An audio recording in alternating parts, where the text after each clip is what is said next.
قرآن خوانی ہو رہی ہے اور یہ 10واں ہو رہا ہے اور یہ 40واں ہو رہا ہے اور یہ برسی ہو رہی ہے، ان کا کوئی ثبوت نہیں ہے کتاب و سنت کے اندر، یہ بدعت ہو گئی۔ تو اسی طریقے سے بدعات ہیں۔ البتہ یہ ہے اب اسی طریقے سے ہمارے ہاں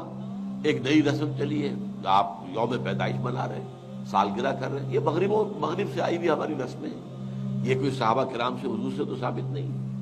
تو ان چیزوں کے اندر بچنا چاہیے ان سے۔